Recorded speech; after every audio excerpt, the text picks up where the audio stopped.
as Moses was an instrument, Moses also became frustrated when the people did not catch the vision and manifest it in their own lives. Does Minister Farrakhan ever get frustrated? Yes. 10 years, 15 years later when... But I'm not tired. I'm hurting because I know what's coming. But what frustrates you? The fact that Elijah Muhammad said to me, it's going to take more than teaching to straighten our people up. I'm a teacher. I'm like a mother. When a mother has wayward children, and she's talking to them and talking to them and talking to them, and she even spanks them, but her spanking, you know, it doesn't quite touch them in the right way to make them change. Then one day, out of frustration, she turns them over to Daddy. Daddy ain't talking. When Daddy starts whipping that backside, the child cries, I ain't gonna do it no more. He said he knows.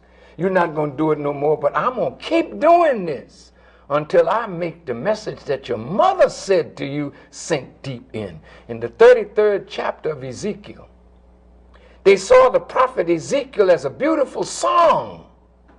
And when they couldn't hear the song anymore, you know what they said? Indeed, a prophet of God was among us. How do you all see Farrakhan? You see him as a lovely song. I love to go hear the brother. The brother can rap. The brother's this. The brother's that. But I know there's an end to the final call. I know that when the train says, final call, leaving on track 22, well, final call, gate 6.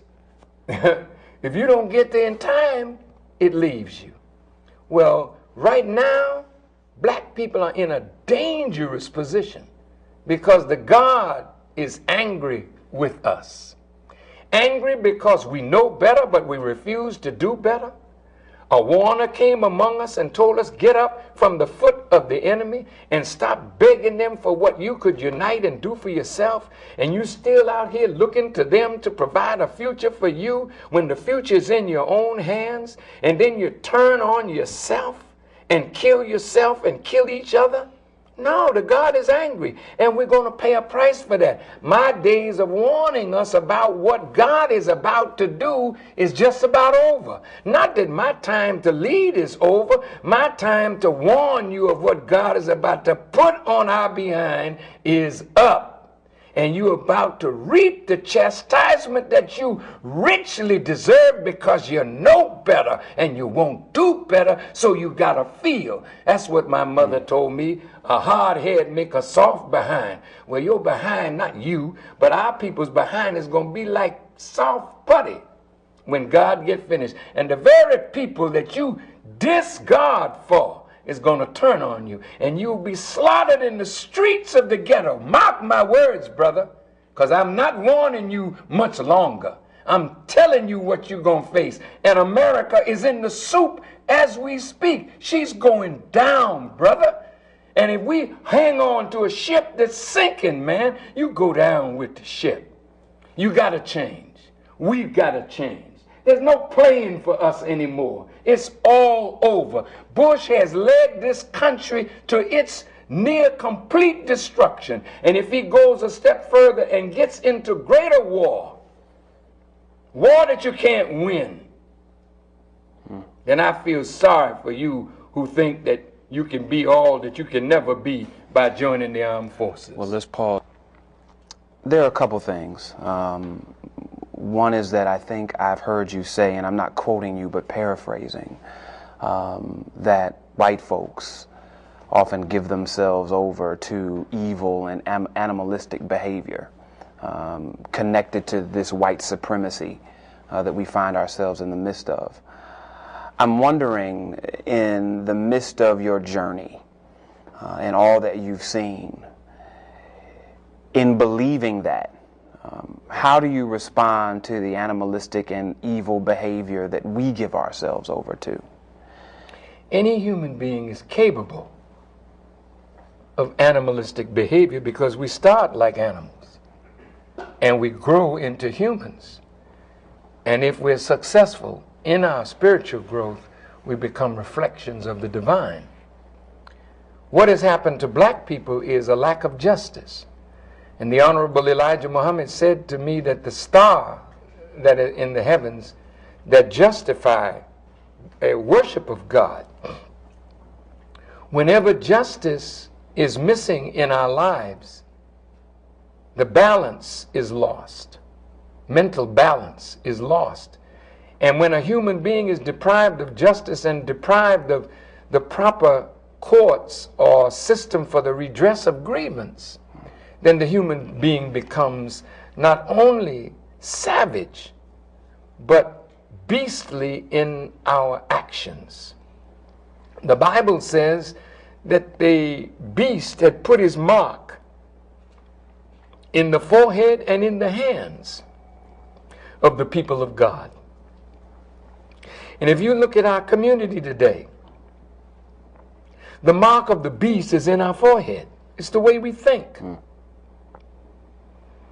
The murder rate in the inner cities of America and even in suburbs is horrendous. The things that we do to each other without even a thought of feeling sad over this. 10-year-olds, 11-year-olds squeezing a trigger, putting a cap in somebody and killing them, and going into the burger counter and eating a burger after just slaughtering their brother. That's a beast in human form. That's a savage that has lost the knowledge of self and is living the life of a beast. We can't continue to blame the white man. We have to accept responsibility for our actions. And when knowledge is present, we hear it and act as though we didn't hear it and continue this downward spiraling in our conduct, where we're doing things to each other today that never was done even during the darkest hours and days of slavery. There's a price we have to pay for this behavior. And as I've warned our people, as you see the Palestinians with their AK-47s, but the Israelis come in with helicopter gunships, and they go into the West Bank and kick down the doors and kill who they wish to kill. That's going to happen in the inner cities of America. America is training her soldiers right now in Fort Hood, Texas, and in other places to kick down doors in the inner city, to find the guns that are there, to find the AK-47s that are there, the little arsenals that we have that make us think we're powerful. And helicopter gunships come down on our community with those kind of powerful machine guns. Don't you think that what you see over there, you're not going to see it over here. You're going to know that the people that killed our fathers are present in their children.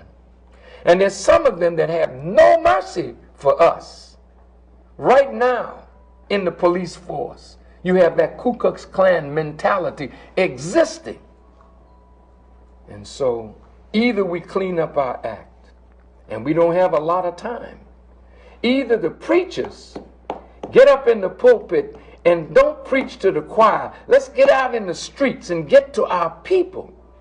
Let's sit down and talk with our rappers and help them to see that we can make a better people and we need their help. Don't condemn them, teach them. Don't condemn them, reform their thinking. We're in bad shape, my brother. But as a man soweth, the same shall he also reap. And that's why Jesus told Peter, sheathe your sword, because those who live by the sword will die by it. I'm fearful for our people's future. But I know we'll be all right, but after Daddy gets finished whipping that backside.